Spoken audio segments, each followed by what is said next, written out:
وزیرستان د قومي اسمبلی غړی علي وزیر نن یو واري بیا په کراچۍ کې یو عدالت ته وړاندې کړل شو. علي وزیر د دسمبر په 14مه په پیښور کې پولیسو گرفتار کړی او په دې باندې الزام لګول شوی چې دوی د حکومت او ریاست پر ضد باندې خبرې کړې دي. علي وزیر له هغې وروستو بیا کراچۍ ته منتقل شو او د کراچۍ پولیسو ته حواله کړل شو. د مقدمه د ترګرې ضد یو عدالت کې کیږي. نن هم د هغې اورېدنه وشوه. په دغه مقدمه کې څه فیصلې وشوې؟ نیاز علي خان د دې په اړه راپور راکوي.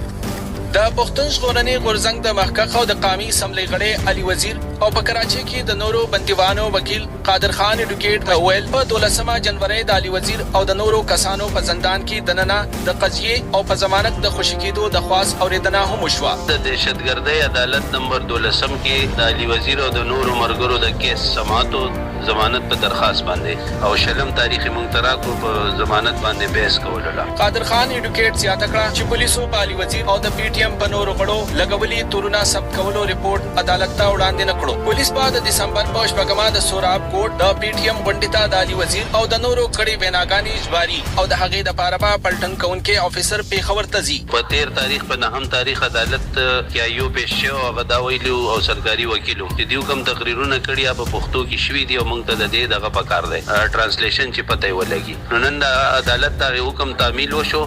نن انویسټیګیشن افسر تفتیشي افسر راغلی او عدالت ته ټیکټ یو خو 13 تاریخ باندې به اغازي پیښور ته هلته کې به دا ټرانسلیشن کوي د تونه اردو ته. عدالت ته وړاندې کړل شوي کسانو کې د پښتون ژغورنې غورځنګ د کراچۍ مشر نور الله ترین، محمد شیر مسید، شیر ایوب، بسم الله خان هم شاملو. دا کسان د تیر کال دسمبر په 13مه له هغې وروستو نیولې شوي وو چې د علي وزیر د نیولې کېدو په ضد په کراچۍ کې احتجاج کړی وو. علي وزیر د دسمبر په 14مه له هغې وروستو نیولې شوی وو چې نوموړي د پیښور د آرمي پبلک سکول د وجلې شوي ماشومانو د شپږم تلین په غونډه کې ګډون او وینا کړې وه. خو د پیښور پولیسو ویلي چې علي وزیر د سن پولیسو په غوښتنه نیولې وو. پولیسو په علي وزیر او په مرګرو په تیر کال د دسمبر په 14مه نیټه په کراچۍ کې د پښتون ژغورنې غورځنګ د جلسې په مهال د ریاست ضد ویناګانو کولو تورونه پوري کړي دي. خو پښتون ژغورنې غورځنګ دا تورونه ردوي او وایي چې د سولهییزي او قانوني مبارزې له لارې د پښتنو حقونه غواړي. پښتون ژغورنې غورځنګ د دسمبر په 14مه د کراچۍ په سوراب کوټ کې جلسه کړې وه چې کې زرګونو خلک شریک وو. پښتون ژغورنې غورځنګ د علي وزیر د گرفتارۍ په ضد د هېواد په بیلابیله سیمو کې احتجاج هم کړی وو